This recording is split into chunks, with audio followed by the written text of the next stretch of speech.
औज़ुबिल्लाहिमिनश्शैतानिर्रजीम बिस्मिल्लाहिर्रहमानिर्रहीम। This is Zubair Akhtar, you watching our YouTube channel. दोस्तों, हम आपके लिए लेके आ रहे हैं एक नया सिलसिला, जिसमें हम आपके साथ एक उन्वान, एक टॉपिक शेयर करेंगे और उसके बाद हम जानेंगे मुख्तलिफ़ उलमा की उसके ऊपर इज़हार ख़याल राय कुरान और हदीस की रोशनी में।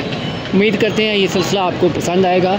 उसके लिए दोस्तों हमारे चैनल को नबी करीम ने इरशाद फरमाया, मेरी उम्मत के 73 फिरके होंगे, 72 जहन्नम में जाएंगे, एक जन्नत में जाएगा। पूछा रसूलल्लाह, वो नाजी फिरका कौन सा होगा, नाजी ग्रोह कौन सा होगा? फरमाया, जिस पर मैं और मेरे सहाबा, तो जो नबी करीम का तरीका सुन्नत कहलाता है, जिसको अपनाएगा वो होगा अहले सुन्नत, और सहाबा एक जमात थी पूरी, जो उनका तरीका अपनाएगा वो कहलाएगा अहलुल जमाअत। इन दोनों को मिलाकर एक ग्रोह का नाम रखा गया, अहलुस सुन्ना वल जमाअत। उर्दू में अहलुस सुन्नत व जमाअत कहते हैं। वो हम अल्हम्दुलिल्लाह रब्बिल आलमीन सिंपल मेजॉरिटी हासिल है, के पास होती है। एक सर्वे के मुताबिक पाकिस्तान में 80% अहले सुन्नत व जमाअत है, ओनली 20% बाकी तमाम अकायद, मकतब फिक्र और दीगर अक़लियत उसमें शामिल है। 20% है, 80% अहले सुन्नत व जमाअत है। अल्हम्दुलिल्लाह रब्बिल आलमीन सिंपल मेजॉरिटी। बुखारी मुस्लिम में खुली लिखा है, इसके बयान करने में जहाँ जहाँ बयान कोई ना कोई कमजोर है, इसलिए इतना बड़ा मसला कि दोज़ख भेज रहे हैं आप 72 हिस्से उम्मत के, बड़ी कुछ कमी दलील चाहिए। और दूसरा अगर माने ना, जो इमाम तबरी और इमाम शादी ने कहा बात ठीक है, ये मजहबी गिरोह की बात नहीं थी, जो सोच समझ की वजह से इख्तलाफ हो जाता ना, फहम का इख्तलाफ, एक को समझ आया शायद का माना ये, दूसरे ने समझा ये, तशरीह में फर्क हो सकता है। मैं उसकी मिसाल भी दूँ, वो नहीं मुराद, ये सियासी गिरोह की बात थी। मैं इसके हवाले दूंगा कि उम्मत में गिरोह जहाँ हमारे तांगे वाली पार्टी, आपने देखी हम जन सियासी पार्टी हुकूमत एक शार है, वो कल ये 72 के फसाद ये दोज़ख में जाए। मैं ये भी नहीं कहा कि हमेशा दोज़ख में, ये भी याद रखना, दोज़ख में अगर जाएंगे दूसरे में निकल आएंगे, जन्नत में आएंगे, वो भी बदल ये होंगे। जो अल जमात का कि जो ज्यादा अक्सरियत जिसको खलीफा चुना या हाकमत, वो ठीक, ये जमहूरी उसूल है कि ज्यादा अक्सरियत ने एक शख्स को हुक्मरान चुना, आप माने उसको। वहां छोटी छोटी टोलियां उठकर फितना पैदा करें मुल्क में, तो 72 को फिर काम दोषी वाला कर रहे हैं, सियासी गिरोह की बात। मेरी उम्मत के 73 फिरके होंगे, सिवाय एक फिरके के सारे फिरके जहन्नम में जाएंगे। सहाबा ने सवाल कर दिया, मन हुम या रसूल अल्लाह, अल्लाह के महबूब वो कौन सा फिरका होगा? आपने फरमाया हुमुल जमाअत, वो जमात होगी। सहाबा ने सवाल किया, जमात कौन सी होगी? आपने उस जमात का नाम नहीं बताया, काम बताया है, जो जामिया तिर्मिज़ी में रिवायत मौजूद है, मा अना अलैहि व अस्हाबी। उस जमात का मंशूर ये होगा, अल्लाह के रसूल सल्लल्लाहु अलैहि वसल्लम का दीन क्या है। 72 फ़िरक़े क्यों और तफसील। 72 फ़िरक़ों वाली जो हदीस है वो बाज़ उलमा के नज़दीक गैर मुस्तनद हदीस है। पैगम्बर फरमा रहे मेरे बाद 72 फ़िरक़े होंगे, ये हदीस मुस्तनद नहीं है। अगरचे बिहारुल अनवार में हदीस है, अगरचे और बहुत सी किताबों में हमारे ये हदीस मिलेगी, लेकिन 72 माफ़ कीजिएगा 73 फ़िरक़े, 73 फ़िरक़ों की जो हदीस है, 72 लिखे हुए, यहाँ सवाल में 72 कहा इन्होंने।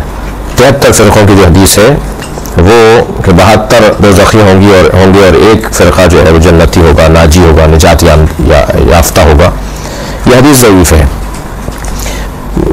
फ़िरक़े और ग्रुप और जो है वो मुख्तलिफ धड़े अगर इल्मी है और अगर इल्म की बुनियाद पर ग्रुप बने हैं तो इन्हें होना चाहिए, बहुत अच्छी बात है।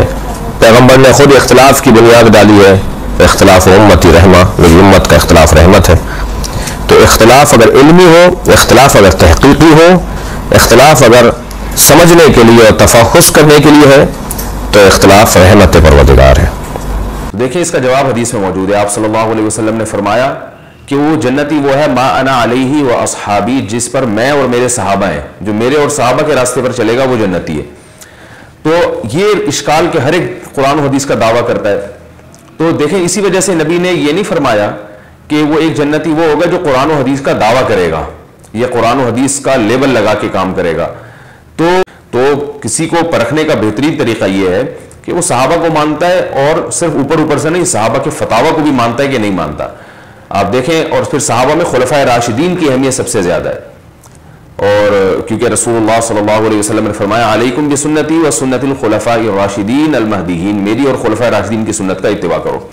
तो अब नाम कुछ भी हो, चाहे देवबंदी हो, चाहे बरेलवी हो, चाहे अहले हदीस हो, चाहे शिया हो, चाहे कुछ भी नाम हो, हमें नामों को नहीं देखना, हमें काम को देखना है कि अगर वो آپ صلی اللہ علیہ وسلم کے اقوال کو، آپ صلی اللہ علیہ وسلم کی احادیث کو اور صحابہ کرام میں خاص طور پہ خلفائے راشدین کے فتاوی کو، ان کے فیصلوں کو حجت مانتے ہیں تو ٹھیک ہے. تو فرقہ کہتے ہیں ٹوٹ کے الگ ہونے والی چیز. مذہب کا لفظ ہوتا ہے روش اور طریقہ. مذہب کا لفظ اسلام کے اندر اسکول آف تھاٹس کے لیے استعمال ہوا ہے. یعنی اہل سنت میں 4 مذاہب ہیں، حنفی، شافعی، مالکی، حنبلی، جو تقلید کرتے ہیں، اور ایک مذہب اہل سنت کا ایسا ہے جو تقلید کو صحیح نہیں سمجھتا، وہ اہل الحدیث ہے. تو 5 مذاہب ہیں اہل سنت کے اندر جو یعنی لوگوں کو نون ہے. اسی طریقے سے اہل تشیع کے اندر بھی مذاہب موجود ہیں، اثنا عشری بھی ہیں، پھر ان کے اندر اسماعیلیہ بھی ہیں، بہریہ بھی ہیں، زیدیہ بھی ہیں. یہ سارے کے سارے جو ہیں ان کے اسکول آف تھاٹ ہیں، یہ مذاہب ہیں. دین سب کا اسلامی ہے. ان الدین عند اللہ الاسلام. اسلام مذہب نہیں ہے، اسلام دین ہے.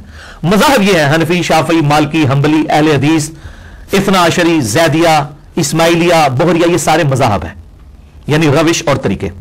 ایک اور ورڈ استعمال ہوتا ہے مسلک کا. مسلک کہتے ہیں کسی راستے کی پیروی کرنے کو. تو یہ جو راستے آپ کے سامنے ہیں وہ راستے تو ہم سے ڈھکے چھپے نہیں ہیں. بریلوی، دیوبندی، اہل حدیث، یعنی وہ مسلک، وہ خود یہ کہہ رہے ہوتے ہیں، ہم تو نہیں ان کو چڑھنے کے لیے کہتے، وہ خود کہتے ہیں مسلک اہل حدیث زندہ باد، مسلک بریلوی زندہ باد، مسلک دیوبندی زندہ باد. تو مسلک خود لفظ استعمال کر رہے ہوتے ہیں. ایک اسی سے ملتا جوتا لفظ ہے فقہ، ٹھیک ہے، جو ہم اردو میں استعمال کرتے ہیں. ایسے عربی میں لفظ جو ہے وہ فقہ ہے، ہاں پہ وقف ہوگی. فقہ کہتے ہیں ٹرو انڈرسٹینڈنگ کو، سمجھ بوجھ کو. اور اس سے مراد تقلید نہیں ہے. فقہ جس میں ہوتی ہے وہ تو تقلید کرتا ہی نہیں ہے، وہ تو اجتہاد کرتا ہے. تقلید کا تو مطلب ہے اندھے بن کے کسی کے پیچھے چلنا. تقلید کرنے والا کبھی فقیہ نہیں ہو سکتا. فقہ پہ چلنے والا، یہ 2 اپوزٹ ورڈ ہیں، یہ سیم ورڈ نہیں ہے. کہ نبی صلی اللہ علیہ وآلہ وسلم نے فرمایا کہ میری امت کے 72 فرقے دوزخ میں جائیں گے اور صرف ایک جنت میں جائے گا. فرقہ نہیں، گروہ، طائفہ منصورہ. اور نبی اسلام نے فرمایا وہ ہے الجماعہ. یہ بھی ساتھ بتایا. آپ دیکھیں 73 فرقوں والی حدیث جو لوگ بیان کر رہے ہیں وہ ساتھ بتاتے نہیں کہ اس فرقے کا نام بھی آیا ہے. فرقہ نہیں کہنا چاہیے اس گروہ کا. الجماعہ، الجماعہ کس کا نام ہے؟